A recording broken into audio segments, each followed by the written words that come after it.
probably as of 18 months ago, there were no laser weeders in Australia. Now there's, maybe 4 or 6 or something like that.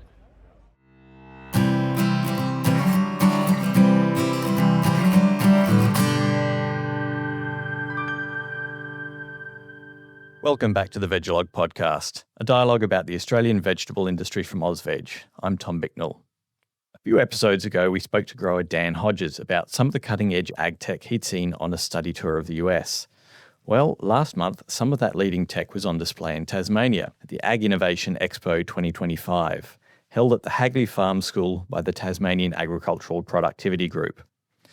Layden from the Queensland Department of Primary Industries was at the expo to run a farm mechanisation field demo as part of the VegMech project, a 3-year project to help Australian vegetable growers adopt advanced mechanisation technology. Ian also joined a timely discussion panel on the key issues facing Tasmania's onion sector, where he spoke about how AgTech could be part of the solution. AUSVEG's Campbell Cooney caught up with Ian at the expo.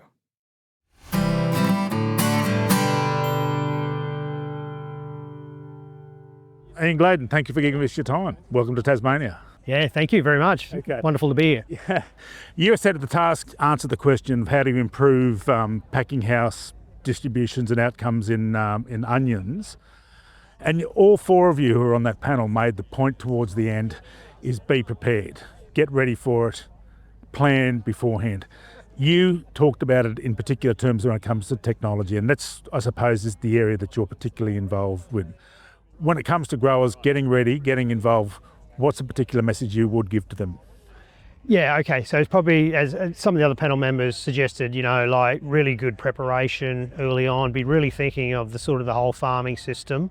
And then when it comes to, okay, how are we going to, what's our plan for integrating, I suppose, technologies, whether it be autonomy, whether it be smart sprayers, lasers, whatever you might be focused on, how are we going to integrate that and adopt that into the company and the business plan, not from a capital point of view, obviously, but also from how do we actually integrate that? What's our sort of future strategies around technology adoption, and when do we start to make a move there? It seems pretty clear, though, that while people have been saying get ready, it's coming, and they've probably been saying it for many, many years, it's not so much coming now, it's here. You're here with the Farm Droid, one piece of pretty whiz-bang technology, if I don't mind putting into those words. And it works pretty well, and we saw it in operation here today. But that's one. There's others out there as well now. Yeah, well, even probably as of 18 months ago, there were no laser weeders in Australia. Now there's maybe 4 or 6 or something like that. So that just shows you. And laser weeding had been talked about for at least 10 or 15 years prior to that. So it is here. Farm Droid autonomous seeder weeder is here. There's 4 of them now. We've just taken delivery into this country of the first eco-robotic smart sprayer, and there's other technologies similar to that really coming in hot now. Australia is sort of open for business, I suppose. We're a distant market, but a part of our work is actually getting out there to global manufacturers, pressing the case that Australia has got needs around input reduction, labour savings, and that we're ready to go. We have high quality farmers and we're producing great produce. And I think that the wave of tech is coming. For onion growers in particular, how will that sort of new technology work? You mentioned sprayers and you mentioned farm drone, but is there other things out there for that particular crop? Yeah, look, I mean, it's pretty obvious here at this event, but previous events that a major pain point for onion growers is weed management. That's really probably number one on their list.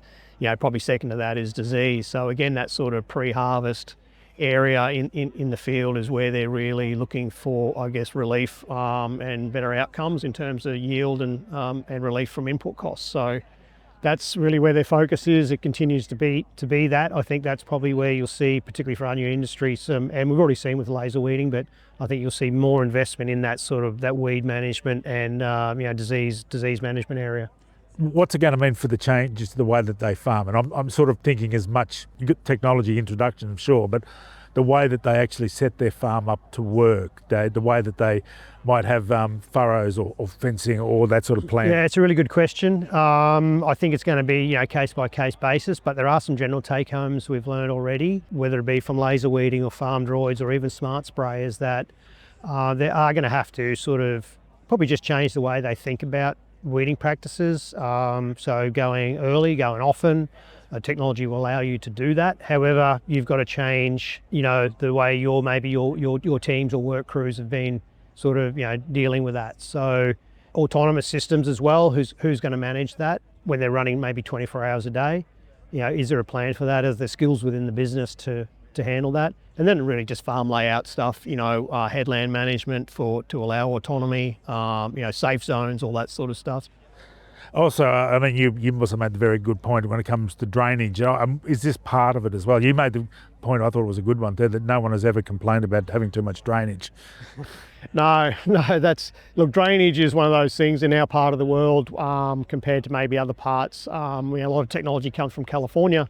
California is essentially a desert and it does not rain a lot in comparison. So, drainage for us in Australia, certainly on the eastern seaboard, is a major thing. It comes back to that, even with the best technology, if you can't sort of just grow a decent crop due to other crop constraints, in this case drainage, the technology is probably not going to really save that crop or add to the bottom line. So thinking about all the precision ag type of approaches you can do around soil management, drainage, precision planting are really fundamental to really a successful business these days. Look to the future. You've mentioned all these things, technology. You're not talking about where they are now with the plants in Australia at this point in time. Give us 10 years' time. 10 years' time, I think autonomy will be much more widespread. So whether it's autonomous spraying or autonomous, other operations, I think that will be fairly widespread. I think the case for that is fairly well there now. I think the technology is there. I think there may be some regulatory sort of just general sort of workplace health and safety issues, but I don't see them as necessarily showstoppers. So autonomy to farms will be a big game changer. So that's really one of the main things. And then it'll just depend what's attached to that autonomy. Is it spraying? Is it lasers? Is it something else? Yeah. The farm droids here, the guys who've been using it mainly, I think, brassicas, broccoli, baby broccoli, those sort of things. And is it just as adaptable for onion production?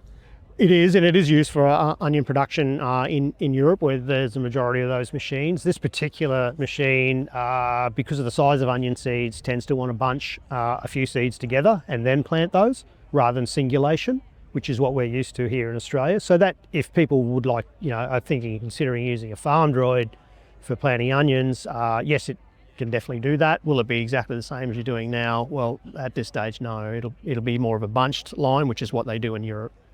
Beautiful. Ian, thank you for your time. The VegMech project is funded by Ag Innovation using the Vegetable Research and Development Levy and contributions from the Australian Government under project code VG 23003. The panel discussion Ian spoke on was part of the Onion Industry Communications and Extension project, funded by Ag Innovation using the Onion Levy and contributions from the Australian Government under project code VN 21000.